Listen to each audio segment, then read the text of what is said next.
Hi y'all, I'm Rabina and welcome back.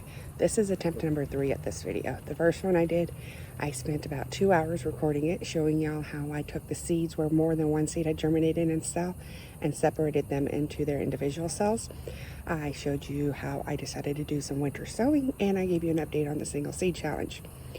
At the end of the 2 hours, I went to look at the video and I got 20 minutes of it recorded, and maybe 5 minutes of it would have ended up in the final clip. So I went and did an update video like I'm doing now, went to edit it, and I lost all the clips. So maybe third time's the charm, so let's see how we can do this. I wanted to go ahead and take this opportunity and introduce you to me and my property and why I made this channel in the first place. So my name's Ravina. I live in a little town an hour north of Houston. Ever since I was little, ever since I can remember, I wanted to live in the country. Something about living out in the middle of nowhere, the peace, the quiet, the animals. There's just something about it that tugs at my heartstrings. So 3 years ago, when I sold my house in the suburbs, I found this property. Is it my dream property? No. Am I making the best of it? Absolutely. It's just over 6.5 acres. I do have neighbors. I'm looking right now and I can see 1, 2, 3, 4 neighbors. And while 2 of them are great, and if you watch my Instagram, you know this one over here, Psycho. If you don't follow my Instagram, why not? You need to go over there and follow it.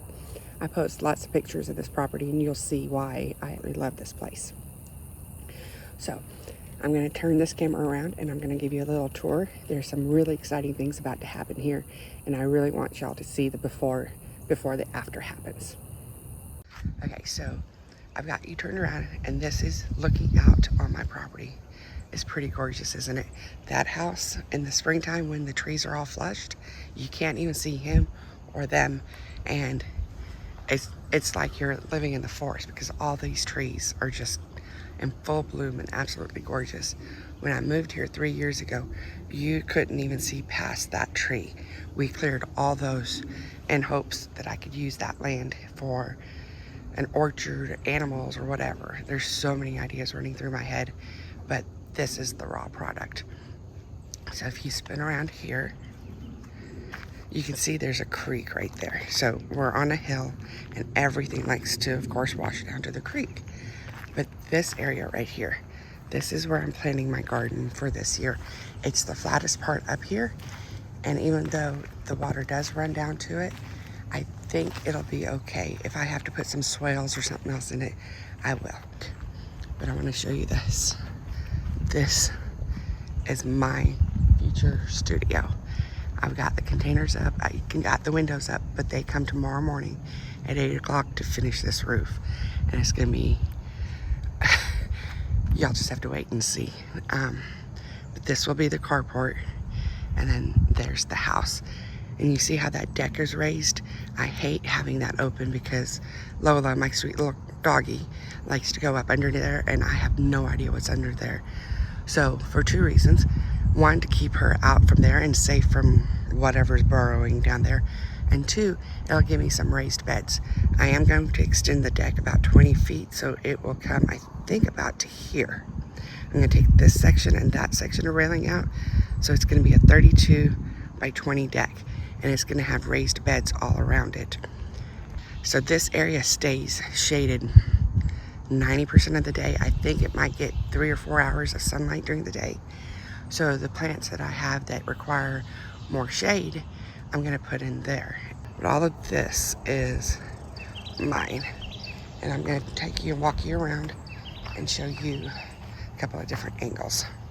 So this area right here, I want to turn into some kind of rose garden, because you'll see in a second, when you look out the studio, this is what you're gonna see, and I want it to be a pretty place. I want it to inspire me. So I'm hoping this will all be the roses and camellias and just pretty things. When the spring hits, all of this gets flushed out and you don't see nearly as much of their property as you do now. But this is this is the side view. And so on this side, on the other side, and on this side, I am putting French doors. So it's gonna let in lots of light but all of it's going to be insulated. I will eventually paint it. I'm not sure what color. If you have any ideas, you know, there's the house, it's green, but tell me what you think I should paint this. That hole right there is going to be the window unit, because sitting in a metal box in the heat of Texas, I don't want to cook. So, and then this is what I call the backyard. It's my property and it's like right behind those trees. I'm not sure what I want to do there. I know I'm going to put my little garden shed right there. And there's Psycho's house, so we won't look at that. And then we're back. So now let me give you an update on the winter sowing. Okay, so on the winter sowing, I don't know if it's going to work. I don't think we get cold enough at night for it to do what it needs to do. But I'm going to try it. And that's the one thing I want you to get from me on this channel. I'm not an expert at any of this. I've never done any of this before. I've never lived in the country. I've never had a garden. I've never done half the stuff, more than half the stuff that you'll see on this channel. But I will try. I will always try. So, you know, I've watched, I don't know how many hours of YouTube and how people do their gardens and how people do this or how people do that. But that's not me. That's not my situation. They don't have the same resources I have. They're not in the same environment I'm in. So while I can get the basics from them, it doesn't mean that if it worked in their garden, it's going to work in mine.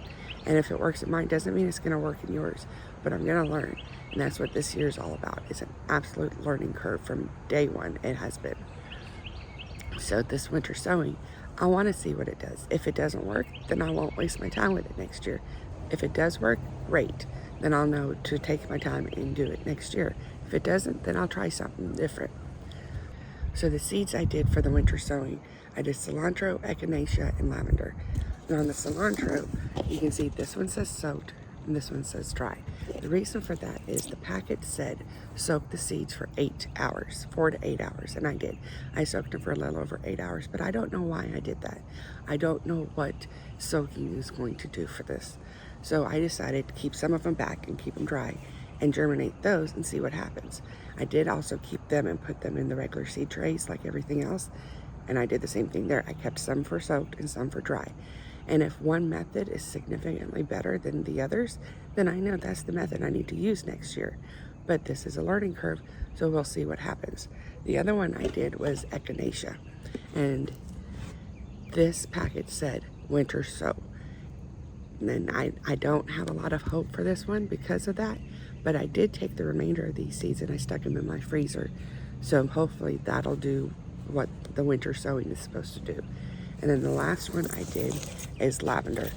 And this packet, it said, lavender is extremely difficult to sow from seeds. So of course, a first-time gardener, why would I not try that, right? But that's me. I want to learn. Also said it wants a hot, arid climate. I live in a very hot, very humid climate. So I don't know if this will work, but I do know I want to try. The boxes that I'm going to plant around the deck expansion, this is where I want to plant these. But like I said, if it works, great. If it doesn't, then that's another learning experience. And I'll know that I can't grow lavender. Or maybe next year I need to start with plant starts of lavender instead of trying to do it with seed and see how those go. So I'm going to take you inside now and I'm going to give you an update on all the other seeds that I've done. Here's the plant room. You can see I've got a couple of fans running. This is to help give the stems a little resistance on what they'll face when they go out. I still need to harden them out to get them used to the sunlight, but at least they're acclimated to some kind of wind resistance. Everything seems to be doing pretty well. These are the blush tomatoes and the thyme. This is the nasturtium, the borage, and the blue sage. I'm not going to separate these because I'm not selling these. These are going to go straight into my garden, and they look about ready to do that, so I need to get a move on that. This is all the Brandywine tomatoes. Remember, I did 6 of those and 6 of the San Marzano, and this is how much I was able to split out. That was the germination rate. So both of them ended up filling up an entire tray just on their own. This is the serrano peppers and the red peppers. They're ready to go out too. You can see they've got their set of true leaves forming, so they're definitely ready to pot up. The dill I had to transplant They don't look so hot, but I just did that so they're in a little bit of shock. Back there is the Brussels sprouts. I didn't have many of those, and I had a pretty good germination rate out of them. They just need to wake back up.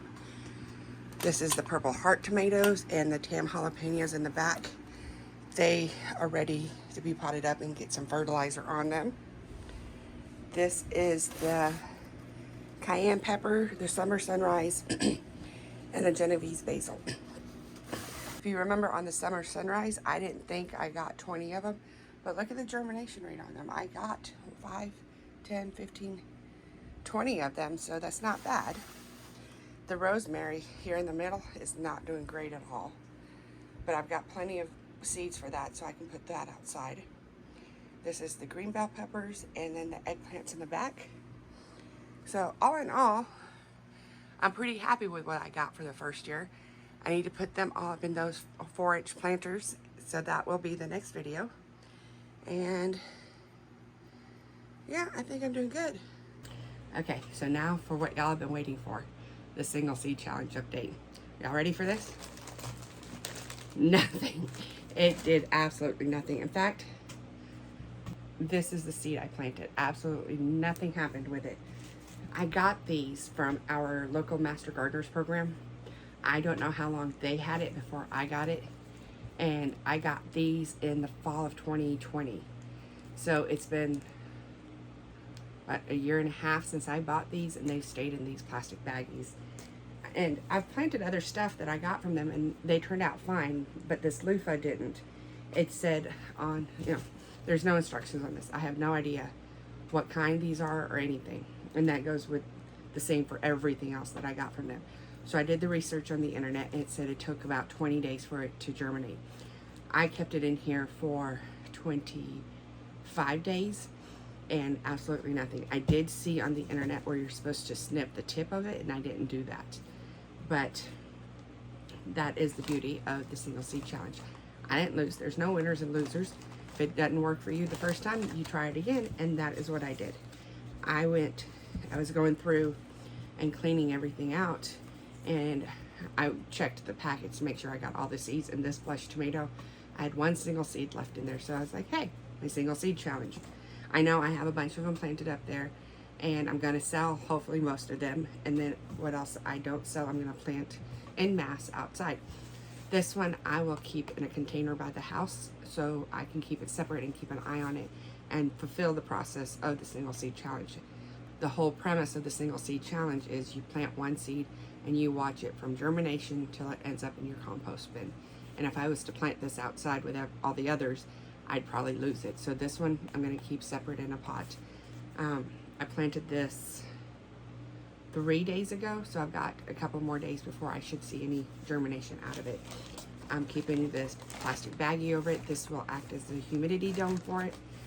But since I've gotten that tray up there is all the blush tomatoes I planted, now I got a pretty good germination rate out of all the ones I planted. So, and it's not whether or not the seed germinates and I win the single seed challenge. This is supposed to be a learning project. It's not supposed to be, oh hey, I planted a seed and it grew, woohoo. I mean, I planted plenty of seeds and they all grew, but I'm not going to know which seeds those came from. This one, I know which seed this was, and I will watch it in the container from the day I plant it out. Hopefully this one will work, till I pull it up at the end of the season and put it in my compost bin.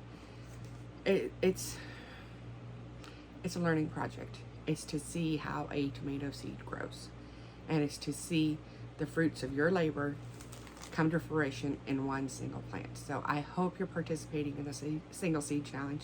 I hope you're doing better than I did. And if not, try again. It's not too late to start. There's no start or end date on this. I want everyone to do what I'm doing this year. I am learning. Thank you for joining me on this little tour. I know it's not what I usually do, but I didn't hate it. I hope y'all didn't hate it. Definitely hit the subscribe button, because tomorrow at 8 o'clock, they start on the containers, and I am beyond excited about it. It's been 3 years in the making, and I cannot tell y'all, like, I can't even put into words how excited I am about it. So definitely come back for that. If you like this video, give it a thumbs up, and I'll see y'all next time. Thanks, y'all. Bye-bye.